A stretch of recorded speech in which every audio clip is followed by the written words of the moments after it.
Hello everyone, welcome back to my channel biology tutorials. अगर आपको मेरी वीडियोस पसंद आ रही हो तो please do like and subscribe my channel and keep supporting. And now today we are going to start a new unit, our new topic that is introduction of ecosystem.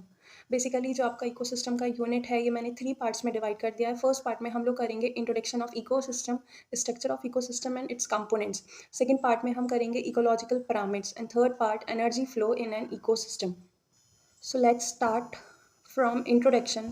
First point, ecosystem derived from the Greek word oikos, which means home, and systema or system. The term ecosystem was first proposed by A.G. Tansley in 1935. जो आपका term था ecosystem वो सबसे पहले propose किया था A.G. Tansley ने. He defined it as the ecosystem resulting from the interaction of all living factors of the environment. कैसे आपस में इंटरेक्शन करते हैं वो सारे लिविंग फैक्टर अपने इन्वायरमेंट में.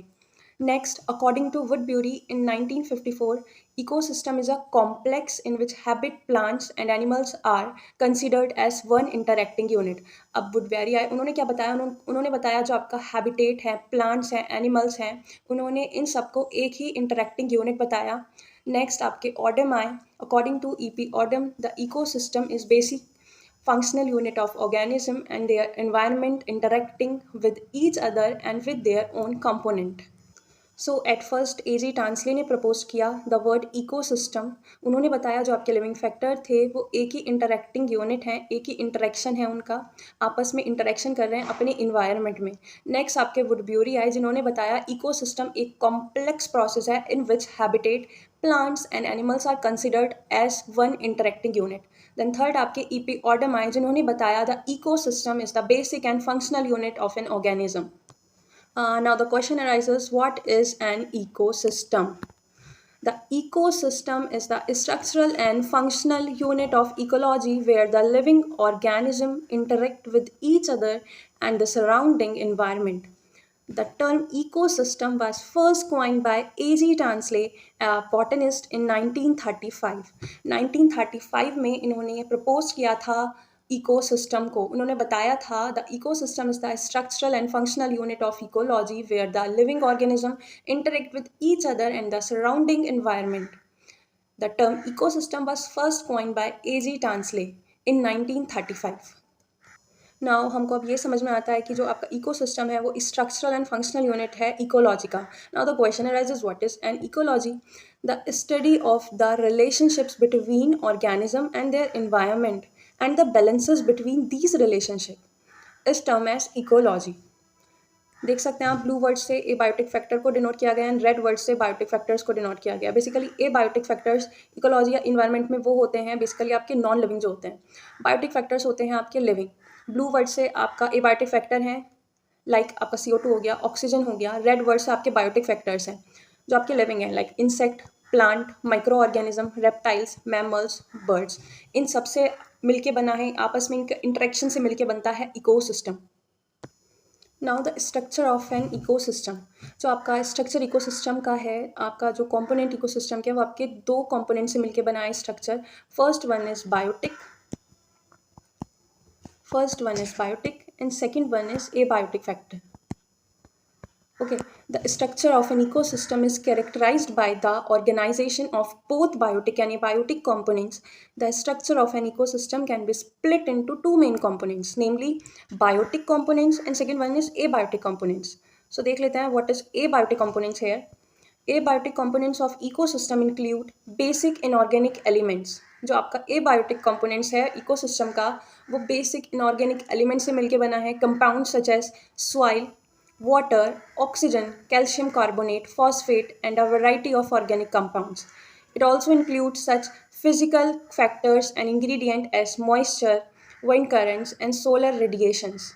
Here जो आपका सोलर रेडिएशन है बायोटिक कंपोनेंट में, इकोसिस्टम में जो आपका सोलर रेडिएशन है, आपका रेडिएट एनर्जी है सन का, is the only significant energy source for any ecosystem. आपका बहुत इंपॉर्टेंट रोल प्ले करता है इकोसिस्टम में आपका solar radiation sun.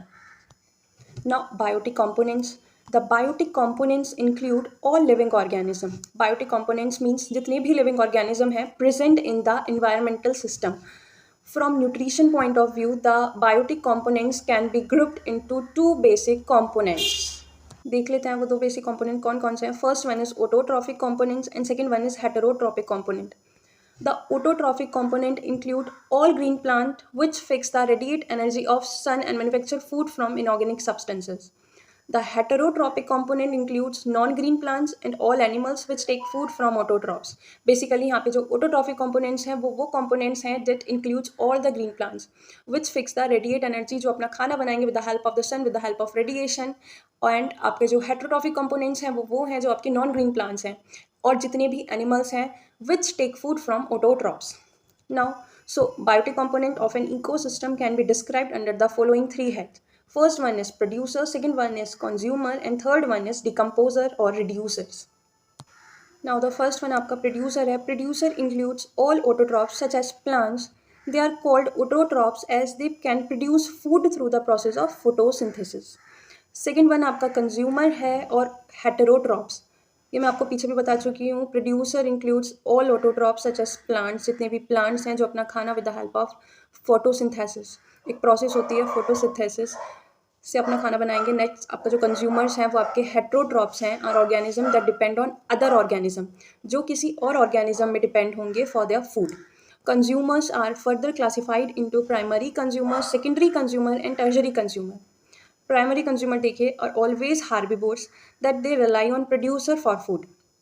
Secondary consumers depend on primary consumers for energy. They can either be a carnivore or omnivore. Tertiary consumer depend on secondary consumer for food. Tertiary consumer can also be an omnivore. Now the decomposers. Decomposer includes saprophytes such as fungi, bacteria. They directly thrive on the dead and decaying organic matter. Decomposer कुछ नहीं, आपके saprophyte हैं जो आपके fungi हो गए, bacteria हो गए. दे डायरेक्टली थ्राइव ऑन, वो किस पे डिपेंड रहेंगे? Dead and decaying organic matter पे. Decomposer are essential for the ecosystem as they help in recycling nutrients to be reused by plants. देखिए जो आपका डिकम्पोजर्स हैं feed on the remains of the other animals. Decomposer play an important role in the ecosystem by digesting dead matter. They put nutrients back into the soil making them available to producers.